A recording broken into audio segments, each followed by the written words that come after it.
because I have superficial values doesn't mean I'm not deep. Hi, babe, and welcome to Siani Rose, a place where divine women grow and elevate as a collective with ease.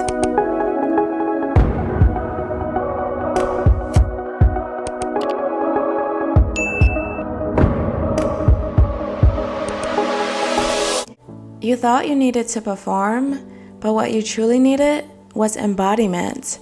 True femininity, it does not derive from your looks, but it is directly connected to your essence. Hi, my loves, and welcome back. Today, we're recognizing femininity, the real essence. It isn't about proving, pleasing, or posturing, but it is about divine presence, wholeness, and quiet confidence. So if you ever felt like you're a little bit disconnected from your womanhood, or if you're noticing yourself chasing applause instead of looking inward, this message is divinely for you.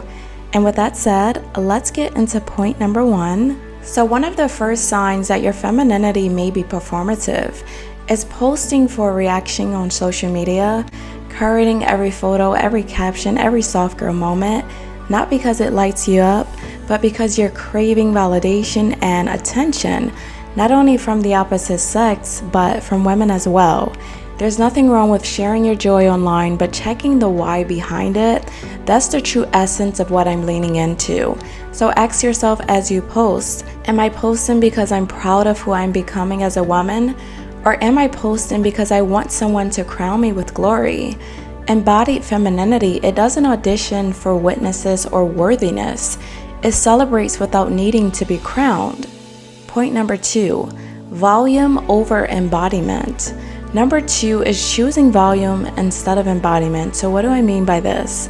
So instead of that constant flex, like look at me, that is volume speaking, and when volume gets too loud, embodiment starts to dissipate. It is recognizing that true feminine energy, it doesn't need to scream.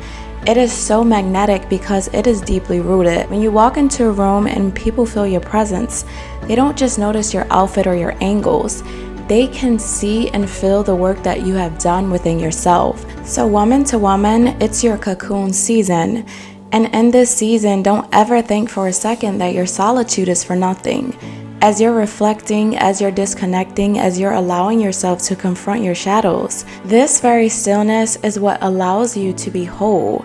So let your life speak for itself, louder than the noise that's around you, because realize this, volume is for those who seek external validation.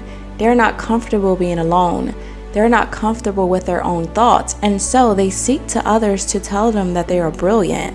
But not you, because you are the source from which your validation comes from. And in that knowing, you don't seek elsewhere, you look within. Point number 3, let's talk about premature victories. I am so guilty of this one. And I get it because sharing is caring. This is where we rush to post our accolades online, the behind the scenes, the announcements, and everything above. But the work hasn't been nourished to completion. And in this awareness, you do not want people throwing off your vision. Celebrate milestones, yes, but also honor the quiet grind, the private cultivation that makes the fruit real. Embodied femininity trusts the process. It's knowing that timing is sacred. Sometimes the most feminine thing that you can do is to protect the seed. Protect your seed until it blooms into a gorgeous flower. And yes, you can share small stuff, but not your major projects. So in the 48 laws of power, it says that power thrives in mystery. When you reveal too much, especially your biggest wins and deepest motives, you expose your leverage. So the idea is to share just enough to earn respect without showing your full hand. This way you remain intriguing, strategic, and in control. Let people see the shimmer, but never the whole crown. And that brings me to number 4, allow yourself to talk less. When our femininity is wounded, we tend to overshare, we tend to overstep. We spill every plan, every heartbreak, every sacred detail.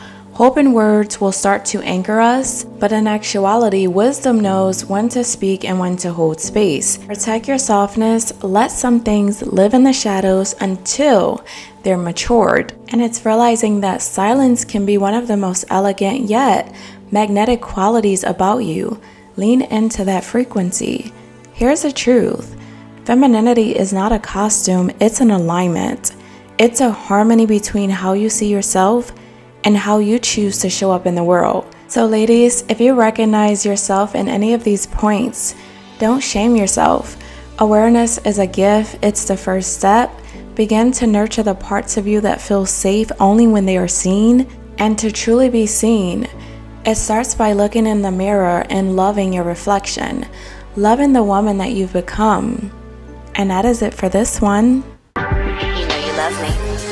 XOXO. I hope this video helped in some way, shape, or form. Let's go deeper in the next one, presence versus performance. And before I let you go, just a lovely reminder. So when you're told you're not good enough, you tell them, not only am I good enough, I'm more than enough.